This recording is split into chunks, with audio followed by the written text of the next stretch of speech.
ফুলকপি, ডিম, আলুর বড়া দিয়ে ঝোল ভাত, রুটি, পরোটার সাথে খেতে লাগে দারুণ।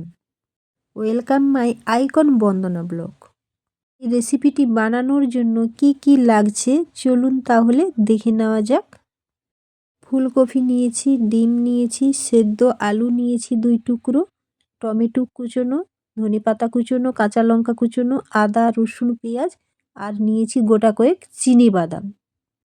গ্যাসের ওভেনে কড়াই বসিয়ে দিলাম, এতে সামান্য পরিমাণ জল দিয়ে দেব।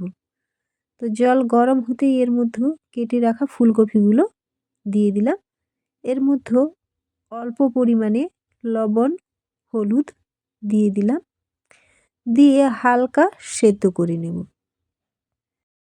নুন হলুদ দিয়ে খুব ভালো করে মিশিয়ে নেব। মিশিয়ে আমি হালকা সেদ্ধ করে ফুলকপিগুলো জল ছেঁকে তুলে নেব। দেখুন এখানে আমি ফুলকপিগুলো হালকা সেদ্ধ করে নিয়েছি, এরপর জল থেকে তুলে নিচ্ছি। এরপর আমি সেদ্ধ করা আলুটা আগে থেকে ভালো করে মেখে নিয়েছি। এর মধ্যে কুচনো পেঁয়াজ দিলাম, লঙ্কা কুচনো দিলাম, কাঁচা লঙ্কার কুচনো আর দিলাম ধনেপাতা কুচনো। 1 চামচ আমি এখানে কর্নফ্লাওয়ার দিলাম আর এখানে স্বাদ মতন লবণ, হলুদ দুটোই দিয়ে দিলাম। এরপর আমি ডিমগুলো একে একে এই আলুর মধ্যে দিয়ে দেব। দিয়ে খুব ভালো করে আমি এটা মেখে নেব। তো এরপর আমি গ্যাসের ওভেনে কড়াই বসিয়ে দিয়েছি, এর মধ্যে সামান্য সর্ষের তেল দিয়ে দিলাম। তো তেলটা খুব ভালোভাবে গরম হয়ে আসলে এর মধ্যে আলু, ডিম মেখে রেখেছিলাম সেটা একে একে বড়ার শেপে এখন দিয়ে দিচ্ছি। তো দেখুন এখানে বড়ার শেপে আমি 2-3টে দিলাম, বেশি আর দেব না, বেশি দিলে কিন্তু ভেঙে যাবে। এরপর কিছুক্ষণ আমি ভেজে উল্টে পাল্টে নেব। দেখুন এক পাশ খুব ভালোভাবে ভাজা হয়ে গিয়েছে, উল্টে নিয়েছি। তো আরও একবার আমি উল্টে পাল্টে ভাজা ভাজা করে বড়াগুলো তুলে নিচ্ছি। তো একই রকমভাবে আর যে কটা বড়া আমার ভাজতে হবে একে একে আমি এইভাবে বড়াগুলো ভেজে নেব। তো দেখুন আমি তেলের মধ্যে একটা একটা করে বড়া দিয়ে দিয়েছি। তো এরপর আমি উল্টে পাল্টে খুব ভালো করে ভাজা ভাজা করে বড়াগুলো তুলে নেব। একই রকমভাবে একে একে সব কটা বড়া আমি ভাজা ভাজা করে তুলে নেব।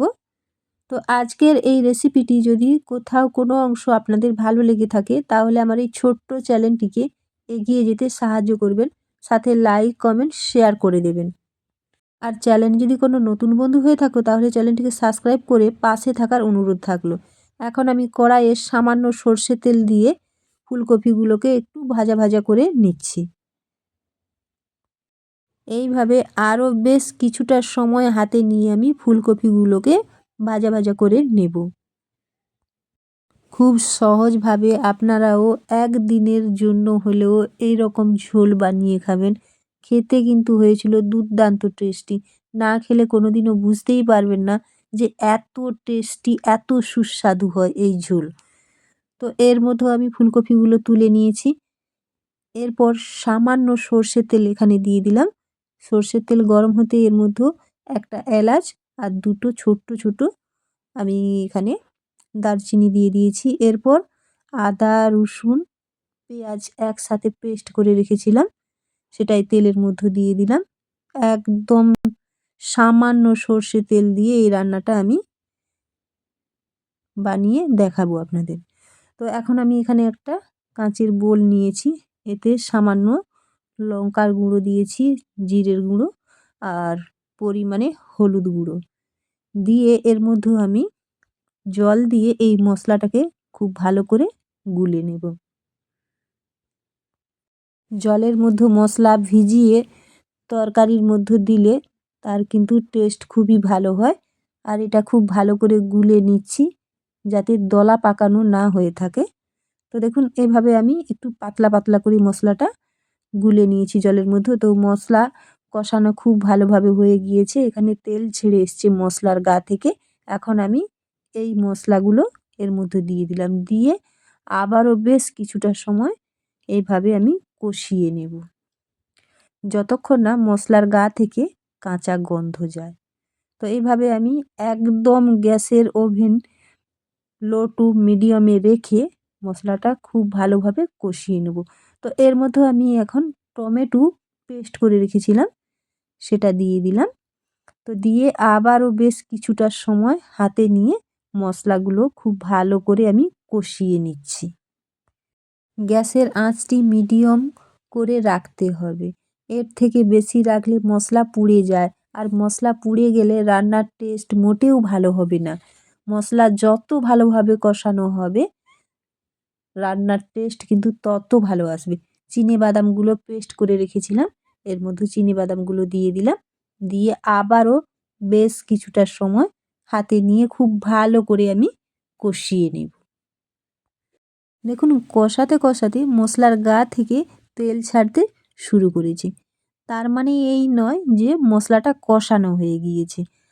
আবারও এইভাবে আমি বেশ কিছুটা সময় হাতে নিয়ে মশলাগুলো কষাতে থাকবো। তো এর মধ্যে আমি কিছুটা ধনে পাতা কুচোনো দিয়ে দিলাম, দিয়ে আবারও খুব ভালো করে আমি কষাতে থাকবো।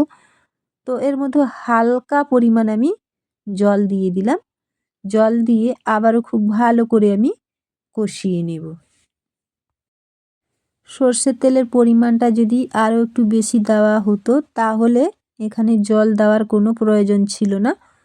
তো তেলের পরিমাণটা একটু কম রেখেছি, তার জন্য আমাকে এখানে একটুখানি জল দিয়ে মশলাটা কষাতে হলো। তো এই মশলা কষানো সাথে আমি ফুলকপিগুলো দিয়ে আবারও বেশ কিছুটা সময় কষিয়ে নেব।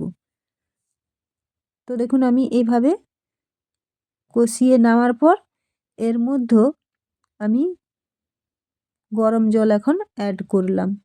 তো যেহেতু মশলাগুলো আমার কষানো কমপ্লিট হয়ে গিয়েছে, তো ফুলকপি সেদ্ধ আর বড়া, তো এর মধ্যে এই রান্নাটার মধ্যে ঠান্ডা জল দিলে মোটেও কিন্তু টেস্ট ভালো আসবে না, তার জন্য আমি এখানে গরম জল ব্যবহার করলাম।